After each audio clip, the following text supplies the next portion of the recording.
The NFL season is now over after the Patriots won the Super Bowl last week. So, taking a look back at the season now, there's one interesting thing that comes all the way from the very beginning of this NFL season, and that was something that happened in the NFL draft. And I want to find out what would have happened if Jerry Jones got his man. Now, what I'm referring to there is that the Cowboys had the third pick at the start of that fourth round on the third day of the draft. And with that pick, Jerry Jones wanted to take a very particular quarterback, but as fate would have it, he is going to end up getting stolen by the Raiders.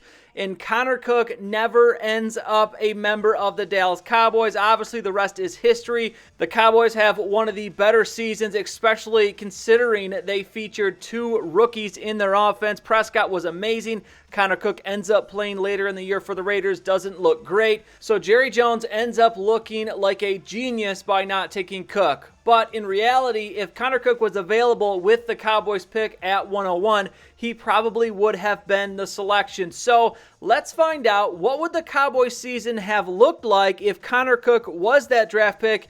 And actually, it makes it kind of easy because the next quarterback to go off the board after the Raiders was Dak Prescott later in the fourth round. So we can simply swap Dak Prescott for Connor Cook. He is now a member of the Raiders, which you don't really know necessarily if the Raiders would have taken him in the fourth round, but we're just going to assume, safe to assume that the Raiders, obviously they're looking for a quarterback, would have taken Prescott there later in the fourth round. So we swap those two. We'll take a look later on to see how the Raiders season ends up. Obviously Prescott would not have played this season, as he, like Cook, would have been the backup to Derek Carr. So we'll see what the Raiders do, but for now, let's focus on the Cowboys. And what we're going to do is just simulate through the season. This is the team. I've gone back to the rosters that were used to start the year. So some of the guys like Elliott, maybe not rated as high as they should have been, but Cook actually started as a 76. He ended the season, I think, sub 70, while Prescott ended up, I think, in the mid 80s, close to what Elliott is. So obviously they went on two different paths, but we're going to see how they do. This was the schedule the Cowboys had this year. They had some tough games. They obviously won some big games. They won some very close games, but still they ended the season with the best record in the NFC. So we'll see if Connor Cook can do the same thing. And after 4 weeks, they're only 2-2 on the season. The Giants are 4-0. Eagles 1-2. Redskins 2-2. So it's been a so-so start so far. Cook actually hasn't been too bad. 1,200 yards, 7 touchdowns, just 2 interceptions. 300 yards passing per game, though, so it looks like they have had a drastic shift in a Cowboys team that was very run-heavy this year. They've changed it up. They're going a little bit more passing, but already now they have more losses than the Cowboys had last year. Now moving to the midpoint of the season, week number 9, and the Cowboys are going to be 2-5, so they went on a humongous skid there. Losers of 3 in a row. They had their bye week in there as well. Giants are 6-1. Eagles 5-2. Redskins 3-5. So the Cowboys, midpoint of the season, are dead last in the NFC East. And Connor Cook has taken a slide. He's at 2,000 yards. 13 touchdowns, but he's thrown 5 interceptions in his last 3 games. The average yards per game is down as well. And as we look at Elliott, he is not having a good year either. 3.4 yards per carry, 7 touchdowns, but just 55 yards per game. Has 1 fumble. And then receiving, Dez Bryant, maybe the biggest beneficiary to this sort of offense, as he's got a lot more yards than what he's going to have in comparison to the real season. And looking at the team, they're having a so-so year. The defense actually not too bad. 10th in defensive yards. Points scored 18th.